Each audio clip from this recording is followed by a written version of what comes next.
알렙루야. 안녕하세요. 전 알렙TV의 알렙 목사입니다. 오늘은 법인에 관해서 말씀을 드리겠습니다. 갑자기 웬 법인이냐 생각을 하실 수 있어요. 그런데 전 앞으로 교회가 처한 여러 가지 어려운 환경에 대해서 한번 짚고 넘어가려고 하거든요. 근데 그 짚고 넘어가려고 하는 여러 가지 내용 중에는 아주 민감한 부분들도 많이 있어요. 그 민감하다는 게 제가 어떤 교회를 공격하거나 교회를 언급하는 것은 아닙니다. 하지만 한국 교회가 잘 모르고 있어서 갑작스럽게 이렇게 교회 문을 닫는 경우가 있는데 그 일들에 대해서 제가 하나씩 말씀을 드릴 거예요. 시간 날 때마다. 그러기 위해서는 제가 많은 자료들을 공부하고 또 검토하는 가운데 정리하여 여러분에게 말씀을 드릴 겁니다. 대충 지금 공부하고 있는 자료만 해도 한 요 정도 되죠. 네, 이 정도 됩니다.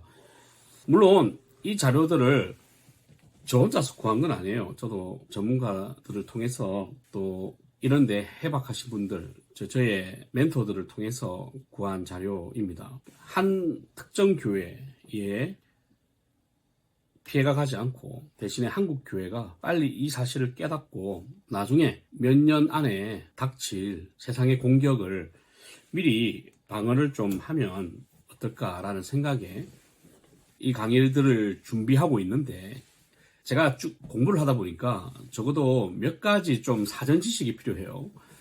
그 중에 하나가 법인입니다. 법인을 구체적으로 공부하려면 인터넷이나 이런 거 찾아보세요. 그냥 심플하게 여러분이 알고만 있어야 되는 거. 기본 개념만 잡아드리도록 하겠습니다. 자, 법인의 종류에는 영리법인과 비영리법인이 있어요. 자, 영리법인은 이익을 추구하는 법인, 비영리법인은 이윤을 목적으로 하지 않는 법인이에요. 그러면 영리법인에는 무엇이 있느냐? 예를 들면 주식회사, 배당금을 나눠주죠. 그 다음 법무법인이 있습니다. 법무법인은 하면 로펌 같은 건데 변호사들이 뭔가 사회적으로 봉사하는 이미지로 있지만 사실은 이 사람들은 이윤을 추구하는 단체들이에요. 돈 없으면 움직이지 않습니다. 그래서 법무법인도 영리법인이에요. 그럼 비영리법인은 이제 어떻게 나누어지냐면 사단법인과 재단법인이 있어요. 자, 우리가 알고 있는 교회는 종교법인이죠. 그리고 공익법인도 있고 민법상의 여러 가지 법인들이 있습니다. 비영리법인이 있어요. 근데 그 비영리법인은 사단법인이든 재단법인이든 선택을 해야 돼요. 그러면 이 비영리법인은 이윤을 목적으로 하지 않는 법인이잖아요. 그래서 회원들에게 이익을 공유하거나 분배해서는 안 됩니다. 하지만 법인이 수익을 내지 말라는 뜻은 아니에요. 왜냐하면 어떤 단체든지 간에 그 법인을 운영해 나가기 위해서는 인건비든 관리비든 고정비용이든 비용이 들어가기 때문에 그 법인을 유지하기 위해서 필수적으로 들어가는 비용을 위한 이익 사업은 가능하지만 그 외의 이익 사업은 불가능합니다.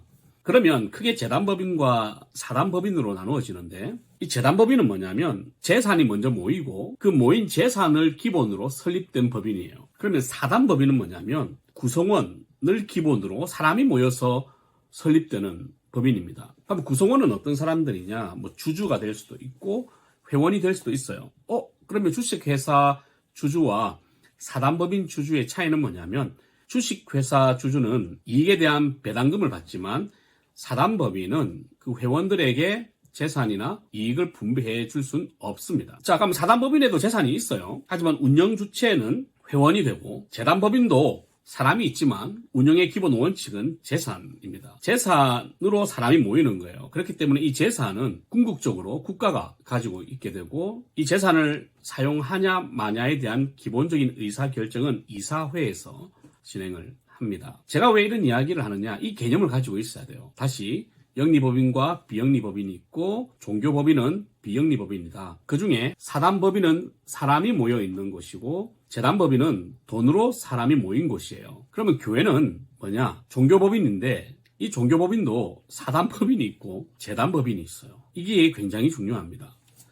물론 총회도 사단법인이 있고 재단법인이 있어요. 이 개념을 기본적으로 조금을 아시고 앞으로 이야기를 들으시다 보면 우리 교회 큰일 났다라고 생각되는 부분도 있을 겁니다. 왜냐하면 이 재단법인이냐 사단법인이냐 영리법인이냐 비영리법인이냐에 따라 교회가 할 수 있는 것이 있고 하지 못하는 게 있어요. 그리고 옛날에는 해도 되는 건데 지금은 할 수 없는 것들이 있어요. 그런데 대체로 법이 바뀌어가지고 유예기간을 주는데 지금 교회에서 하는 여러 가지 일들에 대한 유예기간이 이미 끝났어요. 뭐 유치원이라든지 카페라든지 이런 것 있죠.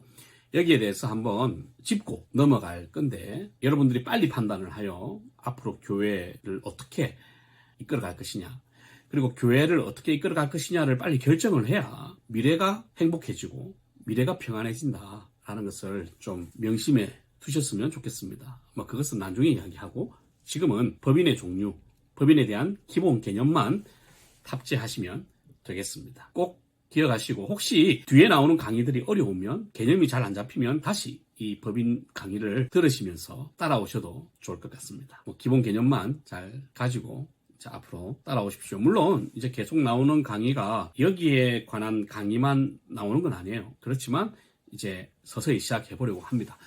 한번 따라오시면서 미래 교회 그리고 세상이 교회를 어떻게 박해할 것이냐를 한번 미리 보고 대비할 수 있는 시간 되었으면 좋겠습니다. 할렐루야!